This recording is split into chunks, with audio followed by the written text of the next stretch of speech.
توفى. الله يرحم الشهداء. الله اكبر الله اكبر.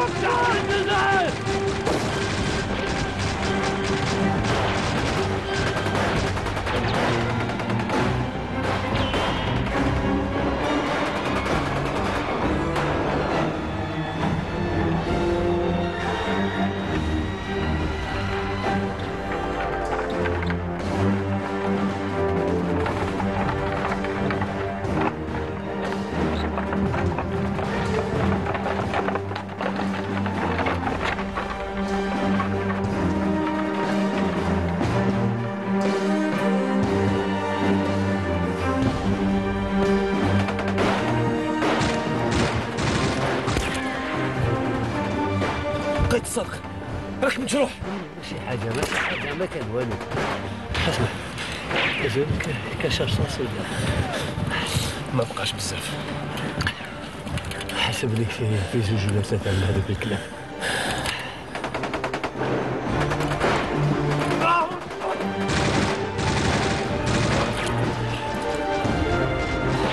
وليدي مازال سؤال هذاك مازال واحد. هيا واش نقولوا؟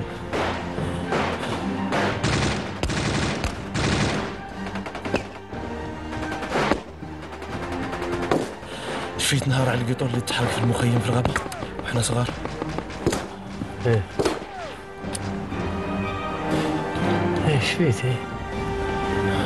بصح انا واحد ما قال لي شكون اللي دار هذيك الخدمة. أنا هو. راسك خشين راسك خشين.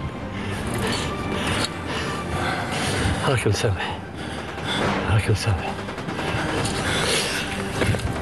الله اكبر. يحيى الزعيم.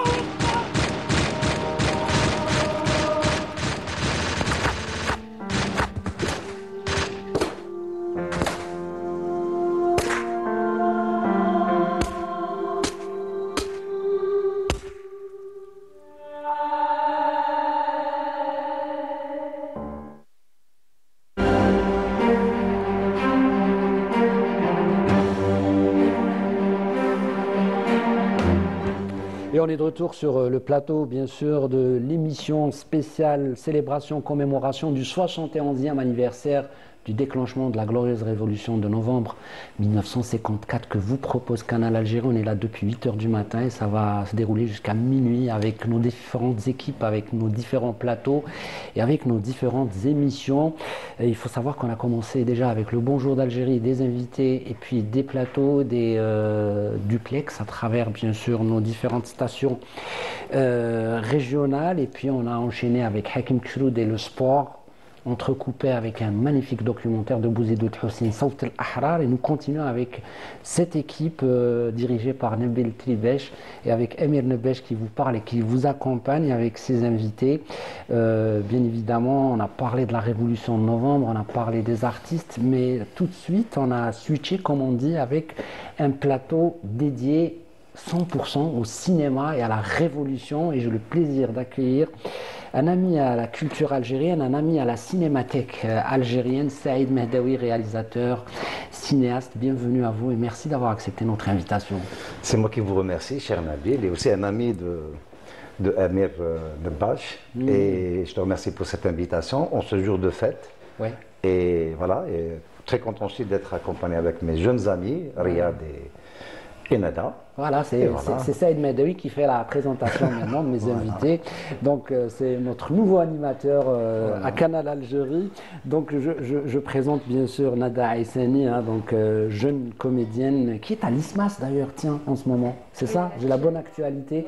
Vous allez nous en parler tout à l'heure parce qu'il est très intéressant de suivre votre parcours.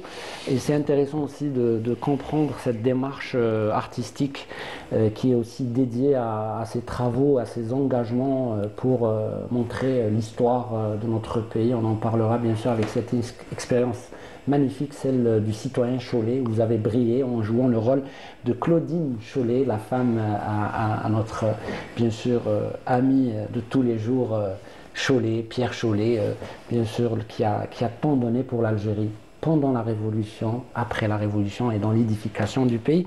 Ahmed Riyad, producteur, réalisateur, comédien, vous portez bien sûr plusieurs casquettes et vous avez plein de j'allais dire, de talent, hein. En tout cas, c'est le moins qu'on puisse dire puisqu'on vous voit un petit peu partout, mais toujours fidèle en ce qui concerne la Révolution de novembre et le mouvement national.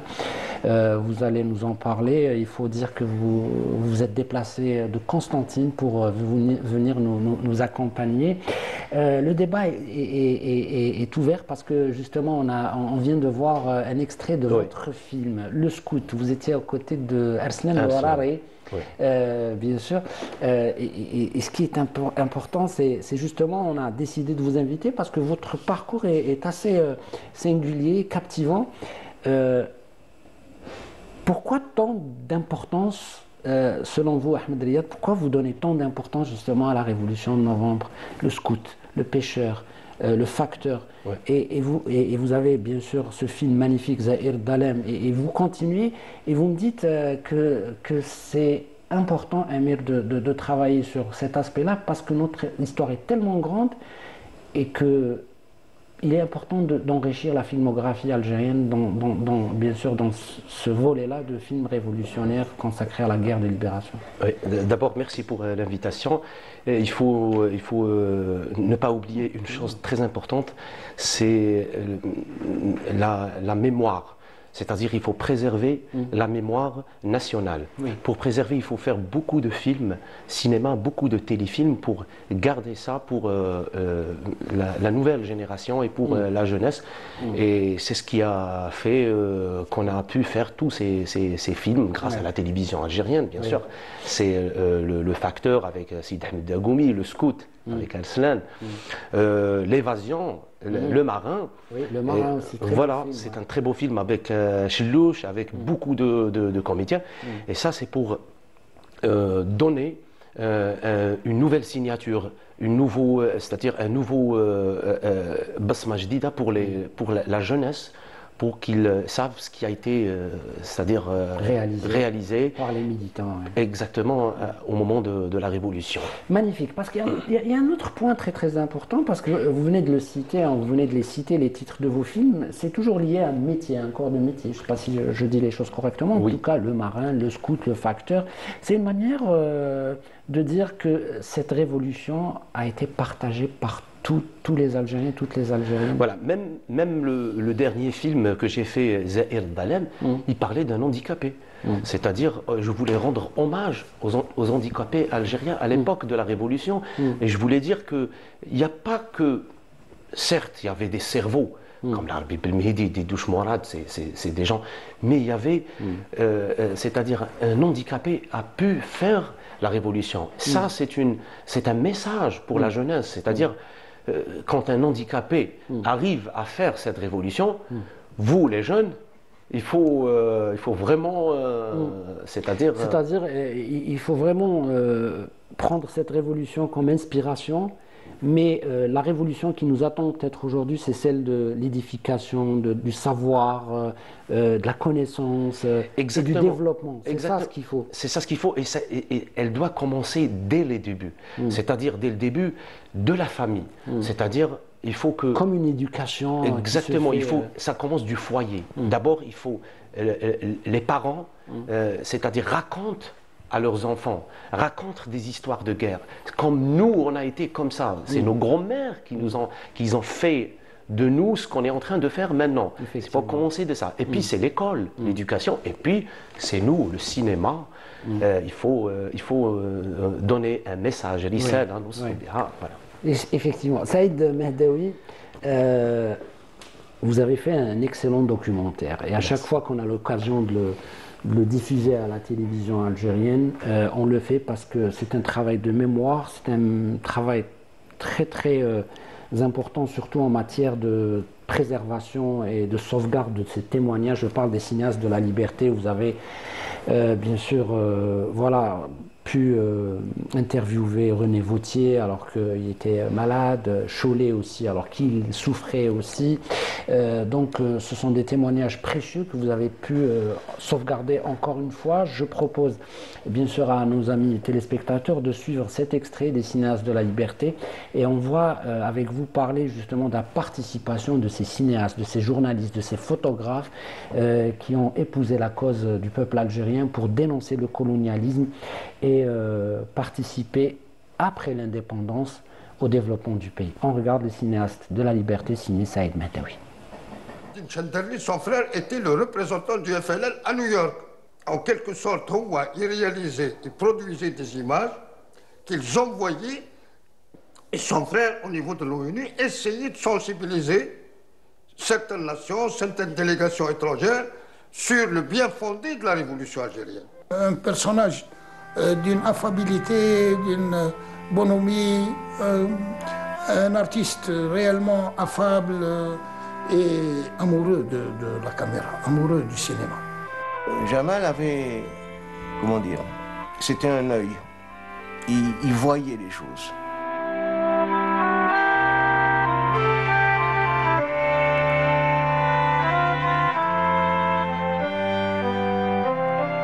Avec l'apport de certains cinéastes algériens et des amis proches de la révolution algérienne, des Français, des Bulgares, des Yougoslaves, des Américains, etc., qui ont pris cause et effet pour la révolution algérienne, l'idée de créer une entité cinématographique a germé et Si Mahmoud Gunnez a été l'un des initiateurs de cette première école du cinéma algérien.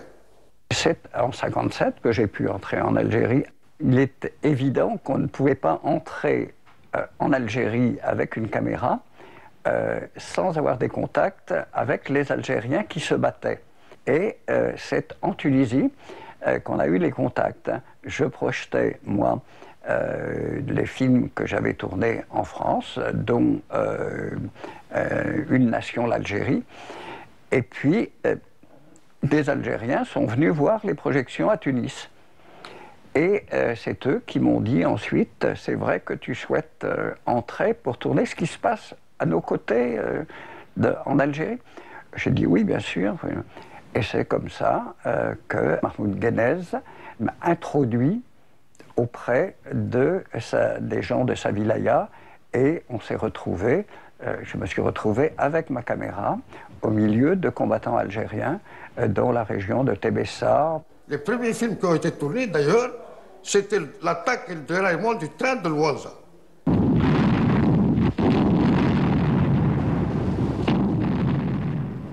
Ce sont les propos du défunt Marl Askari. On rappelle qu'il a fait un excellent film, Patrouille à l'Est, magnifique film en noir et blanc avec une bande granuleuse. On a l'impression d'être sur des images d'archives complètement. Saïd Mahdaoui, qu'est-ce que vous pouvez justement nous dire sur les cinéastes de la liberté? Si on vous demandait de nous résumer ce documentaire d'une heure et quelques, qu'est-ce que vous pouvez nous dire? D'abord, ça fait 16 ans que j'ai fait ce film, et là, justement, tu parles de l'Askari, l'Arhmou. Oui. En fait, quand il y a beaucoup d'intervenants qui sont plus de ce monde, Oui. l'Askari, Chichi, Reda Malek, Chollet, Oui. Yala.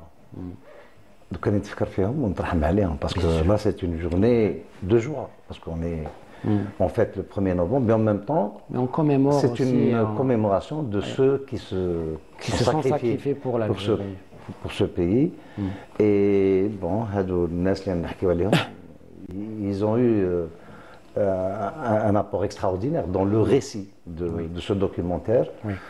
Ce que je peux dire, c'est que ma démarche par rapport à un film documentaire, c'est aller le plus près possible pour une éventuelle vérité. Oui. Donc ça demande aussi une certaine... un certain... On va dire... pas sérieux dans le sens... une rigueur. Une certaine rigueur. Une rigueur, voilà. oui. C'est le Rigueur et là, moi, j'ai fait un film d'1 heure 8 minutes, mais j'avais une matière pour en faire beaucoup plus, mais... Oui. Je me suis astreint à ne traiter que des éléments qui sont corroborés, qui ont existé et qui ont été vérifiés, confortés par justement les témoins de l'époque. Ouais. C'est parce que le sujet en question, en fin de compte, la naissance du cinéma national, c'est un peu ça, le sujet, et aussi la reconquête de l'image de l'Algérien, bon, c'est un peu ça les grands sujets de ce film. Il n'y avait pas de traitement historique avant, donc c'était une première.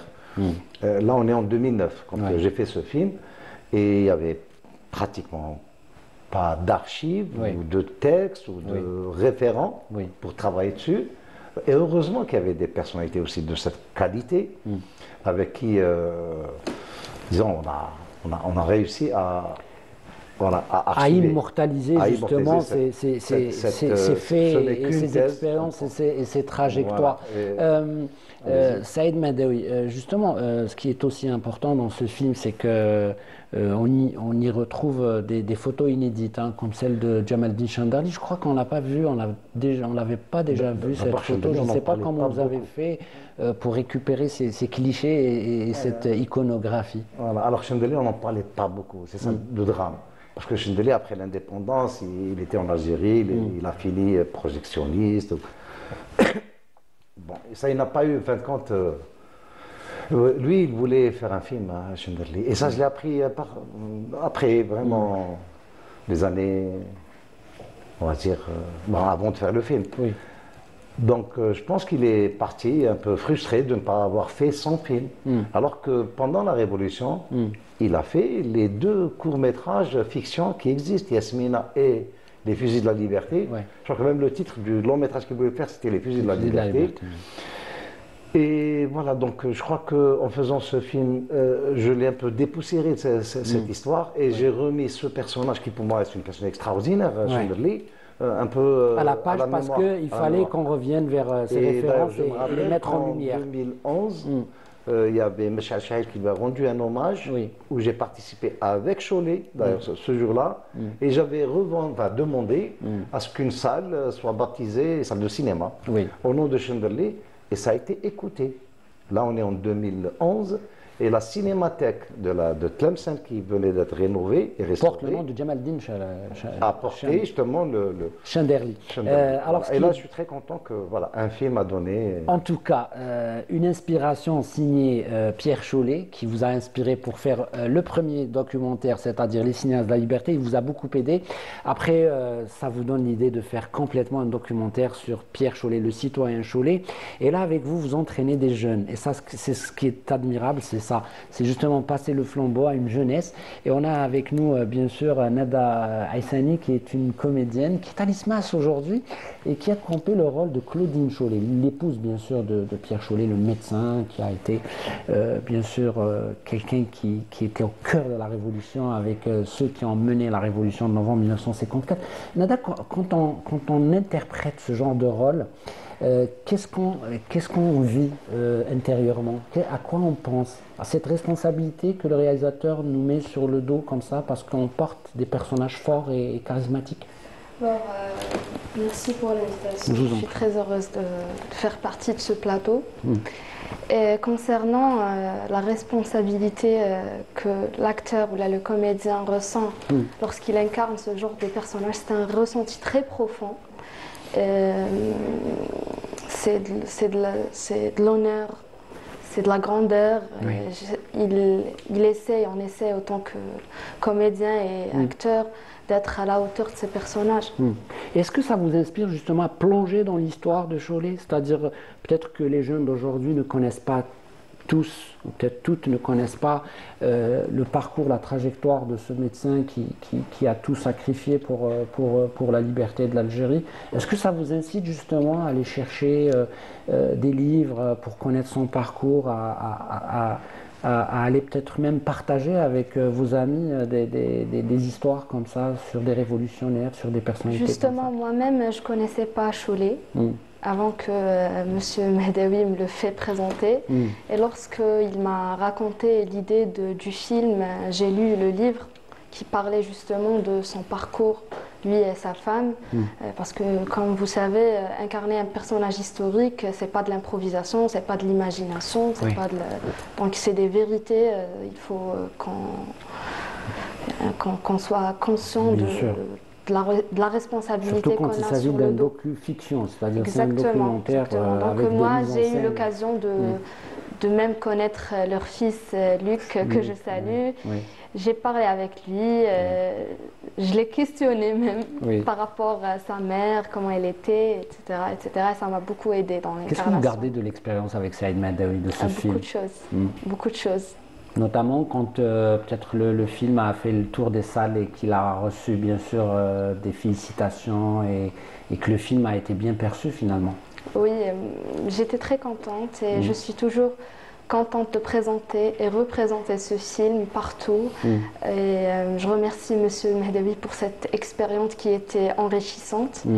Et j'ai toujours voulu jouer le rôle d'une révolutionnaire, d'une moudjahida. Parce que je suis très nationaliste. C'est normal, ça c'est bien. Et je le remercie de m'avoir aidé dans cette expérience. D'autres projets peut-être Inch'Allah, je l'espère. En tout cas, les connexions sont là. En tout cas, on a un producteur qui s'appelle Ahmed Riyad, qui est très prolifique. C'est quelqu'un qui produit, mais l'Iberg, c'est quelqu'un qui ne s'arrête pas et qui fait beaucoup de choses pour justement parler de l'histoire.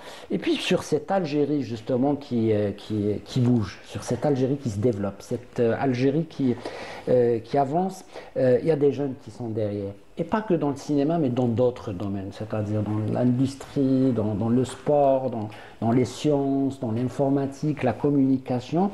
Et moi, j'ai envie de vous faire réagir par rapport à ce reportage et à ce sujet qui a été préparé par notre collègue Hasna Zoubili, qui parle de la jeunesse d'aujourd'hui et de l'inspiration de novembre 54, et bien sûr cette inspiration qui produit et qui incite le travail et qui nous donne aussi l'avenir ou un regard sur l'avenir qui ne peut qu'être positif et qui ne peut qu'être voilà, optimiste. Allez, on regarde et on revient juste après, les amis.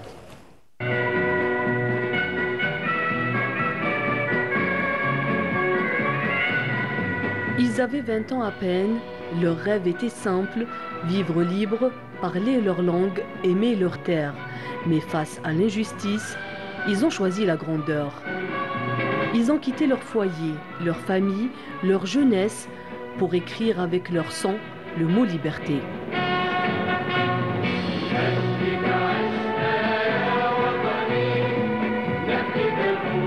Dans les montagnes, dans les ruelles, dans les prisons, ils ont marché sans peur, guidés par la foi, la dignité et l'amour du pays. Leurs visages, souvent sans nom, sont devenus les étoiles d'une nation.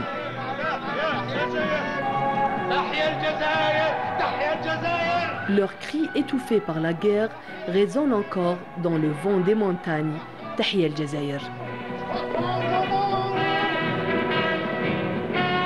Ils étaient jeunes et pourtant si grands. Leurs mains portaient des armes, mais leur cœur portait un rêve. Voir se lever un jour le drapeau vert, blanc et rouge de l'Algérie libre. Et ce rêve, ils l'ont offert à tous.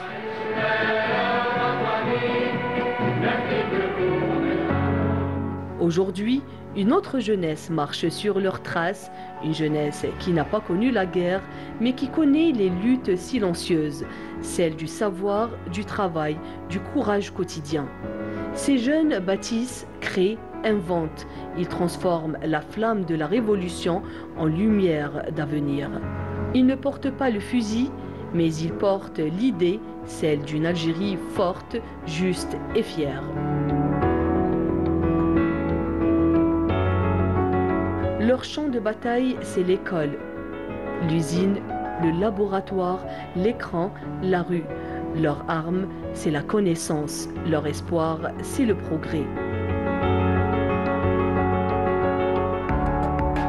Et dans leurs yeux, on retrouve l'éclat de ceux de 1954, cette étincelle qui dit « Rien n'est impossible » à une jeunesse qui aime son pays. Le flambeau se transmet. D'une main tremblante à une main pleine d'avenir, d'un regard usé par le combat à un sourire tourné vers demain. Ce n'est pas seulement une histoire qu'on hérite, c'est un serment, celui de ne jamais oublier et de toujours continuer à construire.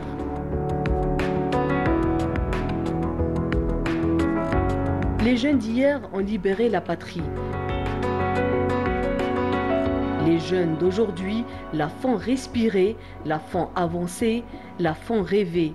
Le flambeau ne s'éteint pas, il se transmet. Et tant qu'il y aura des jeunes pour le porter, l'Algérie brillera. À vous jeunes d'Algérie, héritiers de novembre, porteurs d'avenir. Et on est de retour sur le plateau, bien sûr, de notre émission que Canal Algérie vous propose. C'est un non-stop qu'on vous propose, consacré à cette date symbolique, plus qu'une date, c'est un marqueur majeur dans l'histoire de notre pays, notamment dans l'histoire du mouvement national et de la libération et l'indépendance de notre pays. Bien sûr, je rappelle nos invités, Saïd Mahdaoui, réalisateur, qui est présent avec nous, bien sûr, à travers 2 documentaires, Les cinéastes de la liberté, Pierre Chollet, ou Les citoyens Chollet, qui revient sur le parcours de ce grand homme qui a été à la Révolution et puis même après la Révolution a participé à l'édification du système de santé de notre pays, il faut le dire à Saïd Mahdaoui. J'ai envie de faire justement le parallèle entre le sujet de notre collègue Hasna Zoubeiri qui parle justement d'une révolution armée et qu'aujourd'hui c'est une révolution autre, c'est-à-dire une révolution qui se base encore une fois sur le savoir, la science, les sciences, l'industrie, la technologie pour pouvoir continuer cette marche du peuple algérien. Citoyen Chollet, c'était ça l'esprit de Chollet, c'est-à-dire c'était on fait la révolution, on chasse le colonisateur, mais après on va chasser la typhoïde, on va chasser le choléra, on va chasser les maladies que la pauperisation, de la politique française avait laissé en Algérie. On va chasser l'analphabétisme, parce que la France, quand on a chassé de l'Algérie, elle nous a laissé 80% d'analphabètes. Il faut dire ça. Je crois que les gens qui ont fait, la génération qui a fait cette révolution justement, qui est une œuvre majeure dans l'histoire de l'Algérie, c'est ça.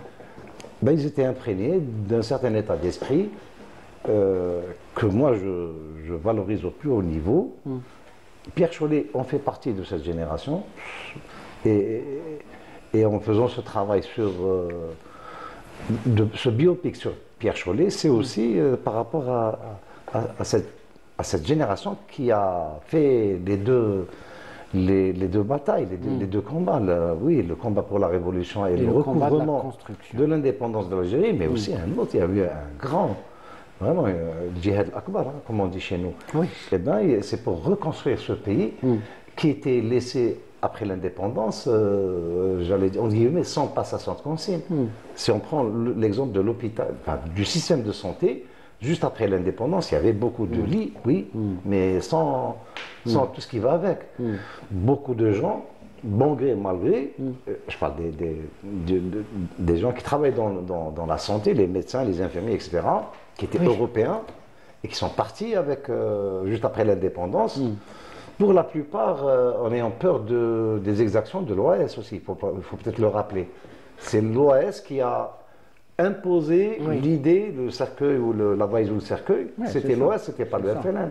Donc, juste après l'indépendance, dans tous les secteurs, il fallait d'abord tenir la baraque et puis reconstruire. Par rapport à notre sujet, Chollet faisait d'abord, il termine juste après l'indépendance, il se présente carrément, comme il le dit très bien, il se présente à Mustapha pour dire je suis médecin, je viens travailler. Et c'est ça. Franchement, ça c'est incroyable. Mais c'est l'humilité d'un homme. Je ne sais pas si. Mais beaucoup de gens. Il y a beaucoup d'histoires. Vous êtes d'accord avec moi? Chollet était compagnon des plus grands héros de la nation, Abban. Mais il y a beaucoup de gens qui ont fait ça aussi. Et à l'indépendance, il vient, il présente sa carte de médecin, il dit voilà, je suis au service de la santé. Il est médecin. Parce qu'il est médecin. Je reviens. Mais il y a d'autres. Moi, je connais plein d'histoires comme ça. Lui, il a ce particularisme, parce qu'on a travaillé sur sa vie. Ouais. Et d'ailleurs, si j'ai eu envie de faire... moi, je l'ai connu en 2009, quand je faisais le film sur l'islam de la liberté. Il était dans... Voilà, il dégageait une certaine aura, une certaine personnalité qui était, pour moi, juste merveilleuse et extraordinaire. Et ça m'a donné envie de faire le film sur lui. Ça, c'est en 2009. Peut-être un autre parcours parallèle. Allez-y, Saïd, bien sûr. Et dans son travail post-indépendance, il a mené aussi une grande bataille. Et on ne le répétera jamais assez. La lutte contre la tuberculose, c'était pas une mince affaire. Et il était à la tête de ce groupe qui a pu vaincre cette tuberculose. Et c'était une première mondiale parce que l'OMS s'est appuyée sur les travaux de l'Algérie pour lutter contre la tuberculose au niveau mondial. Donc l'Algérie, à travers des gens comme Chollet, ont contribué à la médecine dans le monde. Donc ça, c'est un truc extraordinaire chez les médecins. Il y a quelque chose qui vient de se produire là en direct et franchement, j'ai envie de le partager. C'est du pur hasard, hein, franchement. Vous parliez de Chollet. Je prends le livre de Ammar Belkhouja, j'ouvre comme ça par hasard, mais je vous assure, c'était un pur hasard. Je tombe sur le docteur Youssef Damarji. Voilà. 1922, 1958, un autre grand homme au service de la santé et du bien-être de l'être humain. Il y a Toumé aussi. C'est incroyable. Donc, dernièrement, ça fait une semaine, il y a une association, association internationale d'Oualia, des Amis de la Révolution, qui a honoré les blouses blanches de l'ALN et de la Révolution. Donc on m'avait invité dans ce cadre-là, et justement on a cité un ami, Mustafa Etmoub, qui a toute la liste des gens, des médecins qui ont contribué aussi, qui étaient dans la Révolution. Ahmed Riyad, j'ai envie aussi de vous poser cette question sur l'importance de la transmission et du passage du flambeau, hein, c'est comme ça qu'on dit. Vous avez travaillé avec Sidi Ahmed Agoumi. Agoumi était un ténor du cinéma algérien, c'est-à-dire c'est quelqu'un qui a joué dans des films incroyables, de grands films algériens. Et je crois que quand vous étiez enfant, vous le voyez déjà à la télé, Sidi Ahmed Agoumi. Quel est le sentiment qu'on a quand on dirige Sidi Ahmed Agoumi alors qu'on est jeune, voilà, et autour justement d'une thématique aussi sérieuse et engagée comme celle de l'histoire algérienne, de la révolution de novembre, du mouvement national, sur les sacrifices du peuple algérien. Est-ce que vous pouvez justement nous partager cette expérience personnelle, humaine? Déjà, c'était extraordinaire. C'était un grand honneur de travailler avec c'est-à-dire un pilier du cinéma algérien. C'est ça, comme vous disiez, on était jeunes, on voyait déjà Sidi Ahmed Agoumi à la télévision, mais partager avec lui un rôle, travailler avec lui, c'est-à-dire diriger tout ça, c'était pour moi un très grand honneur déjà, mais on apprend par là. C'est ça, c'est partager avec ces gens-là, c'est ça le flambeau, c'est ça l'expérience de ces gens-là, ce qu'ils ont vécu. Parce que je n'ai pas appris seulement, c'est-à-dire avec lui, c'est-à-dire j'ai pas partagé un moment d'actorat, mais j'ai partagé tout un savoir. Parce qu'on parlait dans coulisses, on parlait, c'est-à-dire surtout, et c'est un type qui est très intéressant sur le plan révolutionnaire comme sur le plan culturel, à part cinéma qui est son vrai domaine. Voilà. Dans Zahir Dalem, par exemple, vous montrez une histoire tragique aussi, hein. C'est quelque chose de très poignant. Vous essayez toujours de... Vous me dites, moi j'ai envie de m'adresser à cette jeune génération, j'ai envie aussi de montrer l'humanisme qui est dans les militants de la liberté et de la révolution. Ce sont des hommes et des femmes qui ont des vies à partager. C'est vrai qu'en les voyant au Djebel, au Maquis, ça déshumanise un petit peu parce qu'ils sont dans la, j'allais dire, dans la dureté du combat. Mais vous me dites, je cherche à savoir, est-ce que ces militants avaient un amour pour le cinéma, pour le théâtre, pour la littérature? Est-ce qu'ils aimaient peut-être chanter? Est-ce qu'ils avaient des moments? Et c'est une vision un peu j'allais dire peut-être beaucoup plus accessible à la nouvelle génération qui cherche justement à comprendre ces choses-là. Déjà, dans le film Zahir Bdalam, comme tous les films, on a rendu hommage aux facteurs, aux scouts. Bon.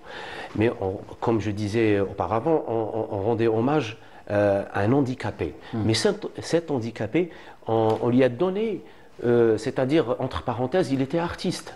Voilà, parce qu'il jouait de la flûte. De la flûte, oui. De la flûte, et il disait des poèmes.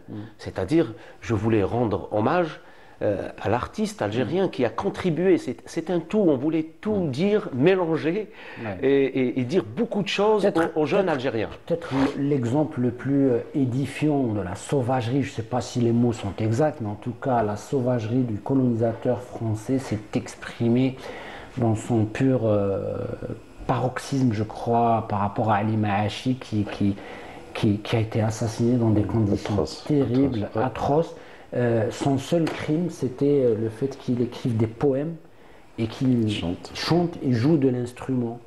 C'est pour vous dire que finalement, même ces âmes-là, ces âmes pures, ces artistes, ces gens inoffensifs finalement, qui ne peuvent rien faire de mal, sont voilà, assassinés par la France. Et comme disait tout à l'heure Ali Fatah Ayadi, ou je ne me rappelle plus, peut-être c'était Sami Kaidi qui disait cette colonisation n'est pas seulement une colonisation de peuplement, mais c'est une colonisation d'effacement et d'éradication du peuple. Oui, exactement. Nada Aïssani, j'ai envie aussi de parler avec vous concernant justement cette prise de conscience.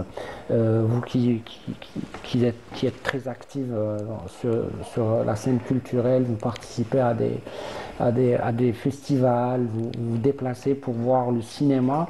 Quelle est la place justement du cinéma révolutionnaire selon vous aujourd'hui dans la perception des jeunes comme vous? Comment vous le percevez, le cinéma révolutionnaire? Est-ce que vous avez des références par rapport à un cinéma ancien comme nous l'avons connu, par exemple L'Opium et le Battant, Chronique des années de Braise, les films de Mohamed Slim Riyad par exemple, La Voix, Sanaoud, ou bien est-ce que vous vous identifiez d'abord dans ce genre de films, même s'ils sont très anciens, ils datent de 1960 par exemple, et 70?